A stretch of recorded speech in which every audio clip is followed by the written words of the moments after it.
قال رسول الله تعالى عن نبي عبد الرحمن عبد الله بن عمر بن خطاب قال سمعت رسول الله صلى الله عليه وآله وسلم يقول بني الإسلام على 5 شهادة أن لا إله إلا الله وأن محمدا رسول الله وأن محمدا رسول الله وأقام الصلاة وإيتاء الزكاة وحج البيت وصوم الرمضان رواه البخاری و مسلم۔ ابو عبد الرحمن عبداللہ بن عمر بن خطاب سے روایت ہے، کہتے ہیں میں نے رسول اللہ صلی اللہ علیہ وسلم کو فرماتے ہوئے سنا، اسلام کی بنیاد 5 چیزوں پر رکھی گئی ہے: گواہی دینا کہ اللہ کے سوا کوئی معبود برحق نہیں اور محمد رسول اللہ صلی اللہ علیہ وسلم اللہ کے رسول ہیں، نماز قائم کرنا، زکوٰۃ ادا کرنا، بیت اللہ کا حج کرنا اور رمضان المبارک کے روزے رکھنا۔ دوستو سامعین السلام علیکم۔ اسلام کی تکمیل ان 5 اراکین سے ہوتی ہے جو مذکورہ حدیث کے اندر بیان کیے گئے ہیں۔ اگر ان میں سے کوئی ایک رکن بھی نہ ہو تو دین کی عمارت نامکمل ہی رہے گی۔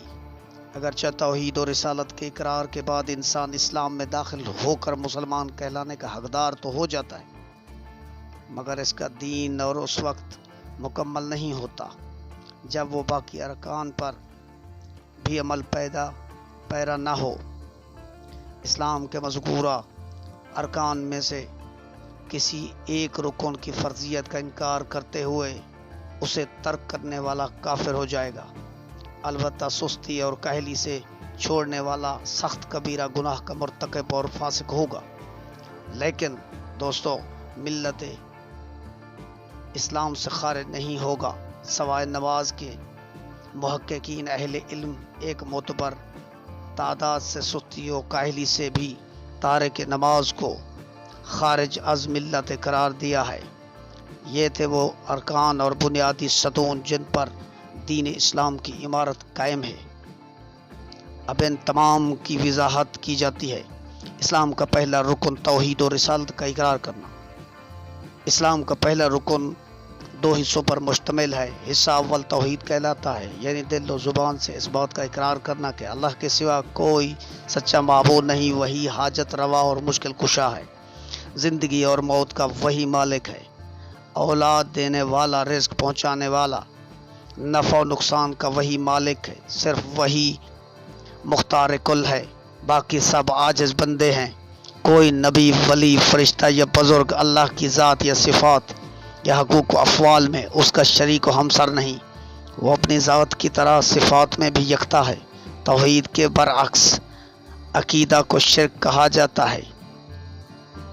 اسلام کے پہلے رکن کا دوسرا حصہ رسالت کہلاتا ہے۔ اس کا مفہوم یہ ہے کہ اللہ تعالیٰ نے انسانیت کی رہنمائی کے لیے ہر زمانے میں انبیاء اور رسل مبعوث فرمائے۔ یہ سلسلہ سیدنا آدم علیہ السلام سے شروع ہوا اور محمد رسول اللہ صلی اللہ علیہ وآلہ وسلم اس سلسلہ کی آخری کڑی ہیں۔ آپ قیامت تک کے تمام انسانوں کے لیے بنیو نبی اور رسول بن کر آئے ہیں۔ آپ کے بعد اب قیامت تک کوئی نبی اور رسول نہیں آئے گا۔ اگر کوئی نبوت یا رسالت کا دعویٰ کرے تو وہ کاذب و دجال ہے، اس کو ماننے والا کافر مرتاد ہے۔ اسلام کا دوسرا رکن اقامت الصلاۃ۔ کلمہ پڑھ لینے کے بعد ایک مسلمان پر سب سے پہلے نماز کا فریضہ عائد ہوتا ہے۔ دین اسلام میں نماز کی اہمیت پر بہت زور دیا گیا ہے۔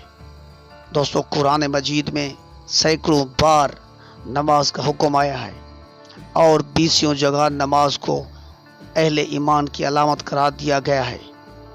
قیامت والے دن سب سے پہلے نماز کا حساب ہوگا۔ اگر آدمی نماز کے سوال میں کامیاب ہو گیا تو باقی تمام سوالوں میں کامیاب ہو جائے گا۔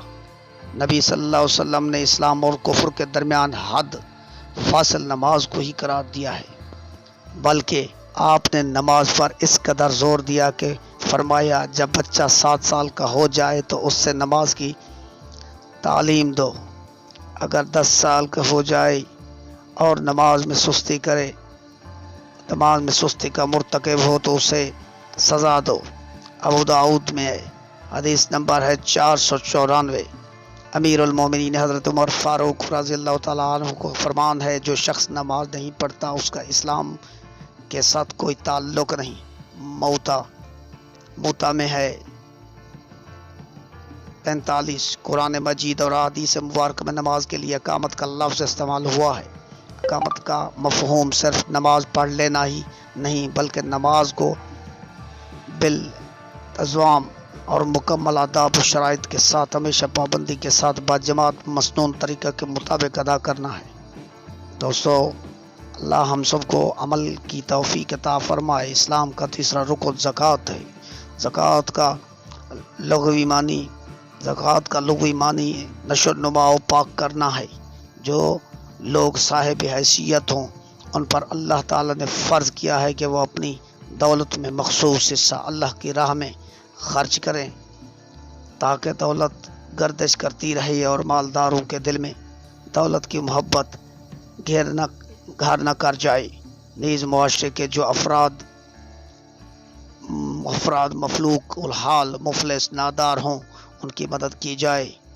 جو شخص صاحب نصاب ہو وہ اللہ تعالیٰ اور رسول اللہ صلی اللہ علیہ وسلم کی طرف سے مقررہ کردہ حصہ ان کے تعین کردہ افراد میں تقسیم کر دے۔ مثلا جو شخص 7.5 تولے سونا یا 52 تولے چاندی کا مالک ہو، سال گزرنے کے بعد اس پر اس دولت کا 40واں حصہ بطور زکوٰۃ ادا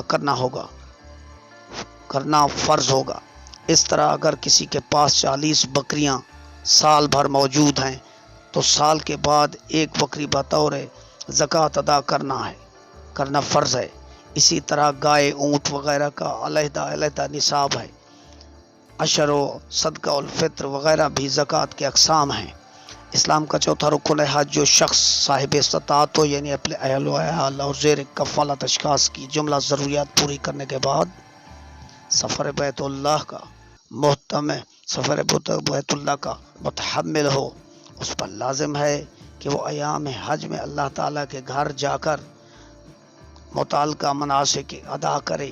حج میں احرام باندھنا، بیت اللہ شریف کا طواف کرنا، صفا و مروہ کی سعی کرنا، بال کٹوانا، مینا میں حاضری دینا، وقوف و عرفہ و مزدلفہ میں قیام وغیرہ شامل ہیں۔ حج کا بہت ثواب ہے۔ رسول اکرم صلی اللہ علیہ وسلم نے فرمایا، حج مبرور کی جزا جنت ہے۔ متفق علیہ ہے یہ حدیث۔ ایک دوسری حدیث میں ہے، آپ نے فرمایا حج کرنے کے بعد انسان گناہوں سے یوں پاک ہو جاتا ہے کہ گویا وہ آج پیدا ہوا۔ متفق علیہ۔